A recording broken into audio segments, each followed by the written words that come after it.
नमस्कार, आप देख रहे न्यूज 18। मैं हूं आपके साथ मेनका चौधरी। और कानपुर में गैंगस्टर विकास दुबे एनकाउंटर मामले में यूपी पुलिस को मिल गई है बड़ी राहत। जांच कमेटी ने यूपी पुलिस को क्लीन चिट दे दी है। रिपोर्ट में यूपी पुलिस के खिलाफ कोई सबूत ही नहीं मिले, कोई भी चश्मदीद गवाह सामने नहीं आया। सुप्रीम कोर्ट ने जस्टिस बीएस चौहान की अगुवाई में एक कमेटी बनाई थी और ये कमेटी जो बीते 8 महीने से मामले की जांच कर रही थी, अब जब रिपोर्ट दाखिल की गई है तो इस रिपोर्ट में क्लीन चिट यूपी पुलिस को। ठीक 8 महीने पहले इस कमेटी का गठन हुआ था 2-3 जुलाई की रात। क्या है ये पूरा मामला, ये हम आपको बता देते हैं। 2-3 जुलाई की रात को कानपुर के बिकरू गांव में 8 पुलिस वालों को, जो पुलिस वाले पहुंचे थे वहां पर विकास दुबे को पकड़ने के लिए, उन पर विकास दुबे और उसके सहयोगियों ने गोलियां बरसाई थी, जिसमें 8 पुलिस वाले शहीद हो गए थे। जिसके बाद पुलिस ने एक अभियान चलाया, विकास दुबे को गिरफ्तार किया गया मध्य प्रदेश से। और उससे पहले विकास दुबे के कई सहयोगियों का एनकाउंटर हुआ और मध्य प्रदेश में 9 जुलाई को गिरफ्तार किया जाता है विकास दुबे को। और जब वहां से 10 जुलाई को कानपुर लेकर आया जा रहा था विकास दुबे को, रास्ते में ही उसका एनकाउंटर हुआ था। पुलिस की ओर से जो बात कही गई थी, जो थ्योरी दी गई थी कि बारिश के दौरान फिसलन थी सड़क पर और गाड़ी फिसल गई और इसी दौरान विकास दुबे भागने की कोशिश कर रहा था। उसने पुलिस वालों के हथियार भी छीनने की कोशिश की थी और इसी बीच एनकाउंटर हुआ था, आमना सामना हो गया था। विकास दुबे और पुलिस की ओर से एक दूसरे पर गोली चलाई गई, जिसमें विकास दुबे मारा गया। यह थ्योरी यूपी पुलिस ने दी थी, जिस पर कई तरह से कई जगहों से सवाल उठाए गए। जिसके बाद इस मामले की जांच के लिए एक कमेटी का गठन किया गया था। सुप्रीम कोर्ट ने यह कमेटी का गठन किया था और अब उस कमेटी ने क्लीन चिट दे दी है यूपी पुलिस को। आखिर क्या था बिकरू कांड, ये आपको बता देते हैं। कानपुर के बिकरू गांव में हुआ था कत्लेआम। 2-3 जुलाई की रात को हुआ था। पुलिस वालों की हत्या हुई थी। गैंगस्टर विकास दुबे के घर पर दबिश देने गई थी पुलिस। सीओ समेत 8 पुलिस वालों की वहां पर हत्या हुई थी। विकास दुबे और उसके साथियों ने कत्लेआम मचाया था और वारदात के बाद कानपुर से भाग गया था विकास दुबे। उसे पकड़ने के लिए न सिर्फ उत्तर प्रदेश बल्कि दिल्ली, मध्य प्रदेश में पुलिस जगह जगह छापेमारी कर रही थी। जिसके बाद मध्य प्रदेश से 9 जुलाई को गिरफ्तार किया गया था उज्जैन के महाकाल मंदिर परिसर से विकास दुबे को। प्लानिंग के साथ विकास दुबे वहां पर भागा था और उसने सरेंडर किया था। 9 जुलाई को उज्जैन पुलिस ने गिरफ्तारी नहीं दिखाई थी और उज्जैन पुलिस ने यूपी एसटीएफ के हवाले कर दिया था विकास दुबे को। बिना ट्रांजिट रिमांड के उज्जैन से कानपुर लाई यूपी पुलिस लेकर आ रही थी विकास दुबे को। और 10 जुलाई 2020 को कानपुर में एनकाउंटर हो जाता है। वक्त सुबह के 6:30 बज रहे होते हैं। उस वक्त हाईवे पर ट्रैफिक रोक दिया गया था, तभी गोली चलने की आवाज आई। विकास दुबे उस दौरान बताया जा रहा कि भागने की कोशिश कर रहा था और तब एनकाउंटर हुआ। हैलेट हॉस्पिटल उसे ले जाया गया था, लेकिन वहां पर डॉक्टरों ने उसे मृत घोषित कर दिया था।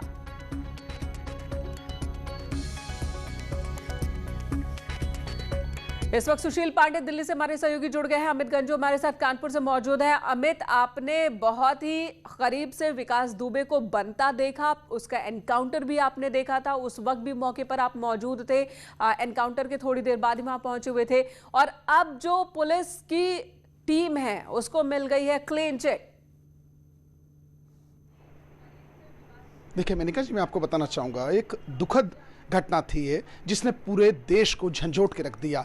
जवानों की निर्मम हत्या, जवानों की हत्या, जवानों की मौत। पुलिस के जवान, वो जवान जिनके दम पर हम लोग जीवित हैं, हम सांस लेते हैं, तब हम लोग आराम से रात की नींद सोते हैं, तब क्योंकि ये लोग ड्यूटीज़ देते हैं। वो जब दबिश देने गई, उसमें डीवाईएसपी, एक एसएचओ शिवराजपुर, उसके बाद एक सब इंस्पेक्टर, फिर कांस्टेबल्स, तमाम जवान कांस्टेबल 2016 बैच के, 2014 बैच के, 2009 बैच के कांस्टेबल्स, उनके खून पड़े। और एक होता हत्या, एक होता निर्मम हत्या। मनु, जो उसकी सहयोगी पांडे परिवार था, जो उन्हें भांजा कहा जाता था, उनके घर पे सीओ के निर्मम हत्या करना, भूसे के ढेर में डालना, मोबाइल छुपाना, ऐसे तमाम एपिसोड हुए। सड़क से लेकर संसद तक इसकी गूंज हुई। देश में हाहाकार हुई कि एक पुलिस मारा गया। सरकार ने इसे चैलेंज के रूप में लिया और उसके बाद सरकार उसे उसके सही अंजाम तक पहुंचाना चाहती थी, लेकिन वो खुद नाटकी ढंग से पहुंच गया उज्जैन। मैं विकास दुबे कानपुर वाला, फिर उज्जैन की पुलिस ने पकड़ा और उसके बाद ट्रांजिट रिमांड के लिए जब लेके वापस आ रही थी, दिनेश पी, जो तेज तर्रार आईपीएस माने जाते हैं, जो तत्कालीन एसएसपी थे उस वक्त, दिनेश पी ने पूरी टीम क्या पूरी फील्डिंग स्टार्ट की। वो झांसी से स्टार्ट की फील्डिंग, जिसमें झांसी, जालौन, आटा, एट, उसके बाद कालपी के बाद अकबरपुर और उसके बाद ये इन जगह पूरी टीम्स का डिप्लॉयमेंट था। पूरी पुलिस अचानक जिस वक्त ये, क्योंकि वाकया हुआ ये 10 तारीख का सुबह लगभग 6:40 के आसपास की बात बताई जा रही है, बारिश का टाइम था और उस गाड़ी स्कीड करे, ओवरटर्न करी, बम्पर सरका, फिर और उससे भागने की कोशिश की। रमाकांत पचौरी जो उनको लेके अपने साथ आ रहे थे, उसने प्रयास किया उन पर फायरिंग करे, फिर वहां से बम्बिया रास्ता एक जो पुरला पूर्वा का है वहां तक भागने का प्रयास किया और उसके बाद और मुठभेड़ में मारा गया। लोगों को बोलने का, कुछ लोगों को जिनको इस चीज का एहसास नहीं था कि जवान की मौत हुई है, वो किसी समाज का हो, किसी समुदाय का हो, लेकिन पुलिस पर हमला हुआ, दुर्दांत अपराधी ने किया। उसके एनकाउंटर में उसकी मौत के बाद इस पर जांच की बात कही। निश्चित तौर पर जांच हुई, जांच का गठन, और जस्टिस जिस चौहान की बात की जा रही, जस्टिस BS चौहान साहब, जो सबसे बड़े, क्योंकि पूर्व में भी अगर बात की जाए 2014 में भी उन पर जांच रही थी और जांचों के लिए निष्पक्ष जांच करते हैं, इसमें उनकी छवि सबसे अच्छी पूरे भारत में मानी जाती है, ऐसा कहा जाता है। उन्होंने इसकी पूरी टीम गठन किया और उसके बाद 5 विजिट्स हुई यहाँ टोटल, जिसमें 3 विजिट्स तो स्पॉट पे हुई। इसके अलावा 17 लोगों को अलग लगाया गया, सचेंडी, बिकरू, दिलीप नगर, इसके अलावा वहाँ शिवली, बम्बिया पूर्वा, चौपुर, तो शिवराजपुर, बार टीम पहुंची जांच के लिए और अब जो रिपोर्ट सामने आई है उसमें यूपी पुलिस को क्लीन चिट दे दिया गया है। सुशील हमारे साथ हैं। सुशील, ये बताइए, अब जो ये 3 सदस्यीय कमेटी ने रिपोर्ट दाखिल की है तो हम मान लें कि ये चैप्टर क्लोज?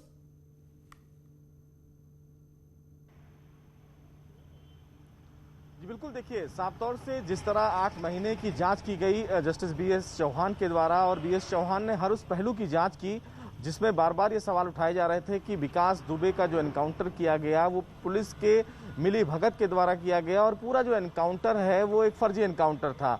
और इसीलिए देश की सबसे बड़ी अदालत ने एक कमेटी का गठन किया था जिसको हेड कर रहे थे justice BS Chauhan. BS Chauhan ने इस मामले में तमाम पुलिस अधिकारियों से उनके जो बयान है वो रिकॉर्ड पर लिए, उनसे पूछताछ की, उस स्पॉट पर वो खुद गए और इस स्पॉट पर तमाम जो जांच के बाद उनको ये लगा कि इस मामले में ऐसा कोई भी गवाह और एविडेंस ऐसा नहीं है जो ये बताए कि ये पूरा जो एनकाउंटर था वो फर्जी था। और इसीलिए फिलहाल BS चौहान की कमेटी ने यूपी पुलिस को क्लीन चिट दिया और यूपी सरकार को ये रिपोर्ट वो सौंपने वाले हैं और जल्द ही यूपी सरकार इस रिपोर्ट को सुप्रीम कोर्ट के समक्ष रखकर ये बताने वाली है कि जिस एनकाउंटर पर उत्तर प्रदेश की पुलिस पर सवाल खड़े किए जा रहे थे वो जांच कमेटी के द्वारा साफ और निष्पक्ष हैं और जो एनकाउंटर किया गया वो एनकाउंटर फर्जी नहीं बल्कि सही था। बिल्कुल, यानी कि यूपी पुलिस ने जो किया वो बिल्कुल सही किया था और वो वक्त की जरूरत थी। विकास दुबे जिस एनकाउंटर में मारा गया। प्रशांत लखनऊ से हमारे साथ मौजूद है। प्रशांत, यहां पर यूपी पुलिस का इकबाल बुलंद होता है कि यूपी पुलिस जो कह रही थी वो सच साबित हुई, वो बात इस रिपोर्ट में।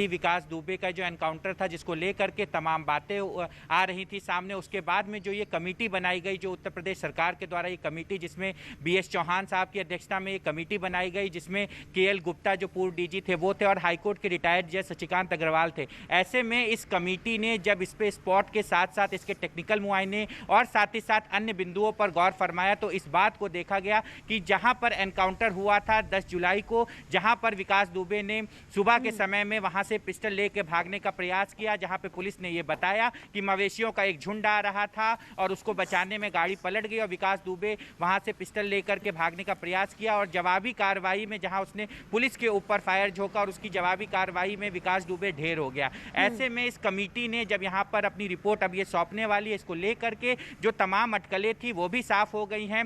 उत्तर प्रदेश की जो STF विंग थी उसको क्लीन चिट दे दी गई है और इस बात को यहाँ पर साबित कर दिया गया है कि ये समय की मांग थी और जिस तरीके से ये एनकाउंटर हुआ ये पूर्णतया सही था और यहाँ पर ना कोई साक्ष्य मिला, ना कोई ऐसा सुराग यहाँ पर मिला जिससे इस बात को साबित किया जा सके कि पुलिस की यहाँ पर मिली भगत थी। और साथ ही साथ जो तमाम अटकलें थी और जो तमाम मीम्स आ रहे थे, तमाम थे कि गाड़ी पलट गई या कुछ ऐसा हो गया, इस पे भी अब विराम लग गया है। और कुल अगर बात करें तो इसको इन शॉर्ट ये कहा जा सकता है कि पुलिस के द्वारा जो ये एनकाउंटर किया गया था कुख्यात अपराधी विकास दुबे का, ये बिल्कुल सही था। और इसकी अब जांच रिपोर्ट आने के बाद ये बताएं क्या आपके पास इंफॉर्मेशन है कब तक ये रिपोर्ट यूपी सरकार के पास जाएगी और उसके बाद यूपी सरकार आगे इस रिपोर्ट को लेकर जाएगी? जी देखिए, यूपी सरकार को इसी हफ्ते जस्टिस बीएस चौहान तमाम अपने जो वरिष्ठ लोग हैं उनसे बातचीत करके ये रिपोर्ट सौंप देंगे। उत्तर प्रदेश के गृह मंत्रालय को ये रिपोर्ट सौंपी जाएगी। उसके बाद उत्तर प्रदेश सरकार के द्वारा इसकी एक डिटेल रिपोर्ट तैयार करके सुप्रीम कोर्ट में सील बंद लिफाफे में सौंपी जाएगी। सुप्रीम कोर्ट ने इस पूरे मामले में इनका ये कहा था कि ये जब रिपोर्ट सबमिट हो जाए और रिपोर्ट उनके समक्ष रखा जाएगा तो ही ये माना जाएगा कि केस फाइनल है, क्योंकि फाइनल ऑर्डर सुप्रीम कोर्ट का होगा। सुप्रीम कोर्ट देखना होगा कि सुप्रीम कोर्ट से क्या बात निकल कर आती है जब ये रिपोर्ट यूपी सरकार, उत्तर प्रदेश की सरकार सुप्रीम कोर्ट में रखेगी। धन्यवाद आप तीनों का इस वक्त पूरी बातचीत के लिए। तो बिकरू कांड और उसके बाद विकास दुबे का एनकाउंटर, विकास दुबे के एनकाउंटर पर सवाल उठते हैं, जिसके बाद जांच कमेटी का गठन सुप्रीम कोर्ट करती है और उस कमेटी के हिसाब से यूपी पुलिस ने कुछ भी गलत नहीं किया। यूपी पुलिस को क्लीन चिट दे दी गई है। कोई गवाह, कोई सबूत यूपी पुलिस की थ्योरी के अगेंस्ट नहीं आया सामने और यूपी पुलिस ने जो किया क्लीन चिट। इधर रामनवमी पर अयोध्या से बड़ी खबर है, रामलला को पहनाया गया सोने का मुकुट। श्री राम जन्मभूमि तीर्थ क्षेत्र ट्रस्ट ने मुकुट पहनाया। रामलला के चारों भाइयों को भी सोने का मुकुट पहनाया गया है। राम जन्मोत्सव के मौके पर धारण करवाया गया है सोने का मुकुट। रामलला ने सोने का मुकुट धारण किया और बहुत ही ये दिव्य छवि इस वक्त आप देख रहे हैं रामलला की, सीधे राम जन्मभूमि से, अयोध्या से ये तस्वीर आप देख पा रहे हैं। रामनवमी के मौके पर आमतौर पर अयोध्या में बहुत भीड़ होती है, लेकिन कोरोना की वजह से बीते साल भी कुछ ऐसा ही सन्नाटा था और इस बार सन्नाटा बीते साल से भी ज्यादा है। यहाँ पर आम श्रद्धालु अयोध्या में इस वक्त दाखिल नहीं हो सकते, रामलला के दर्शन नहीं हो पा रहे हैं। तो ऐसे में न्यूज 18 ये तस्वीर आपके लिए लेकर आया है। एक्सक्लूसिव तस्वीर रामलला की आप देख रहे हैं न्यूज 18 पर। घर बैठे आप भगवान राम के दर्शन कर सकते हैं, उनकी इस बहुत ही अद्भुत तस्वीर को देख सकते हैं जिसमें सोने का मुकुट धारण किया हुआ है रामलला ने और चारों भाइयों को सोने का मुकुट धारण करवाया गया है रामनवमी के मौके पर।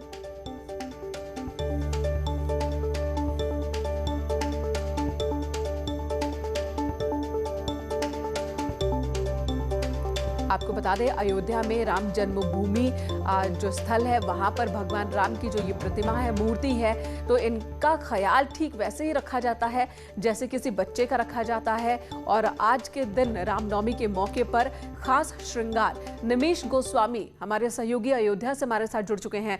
निमिष, बहुत ही खूबसूरत तस्वीरें रामलला की इस वक्त देखने को मिल रही हैं रामनवमी के मौके पर। ये बताएं कि भक्त नहीं है, श्रद्धालु नहीं है, फिर आज की पूजा अर्चना किस तरह से होगी?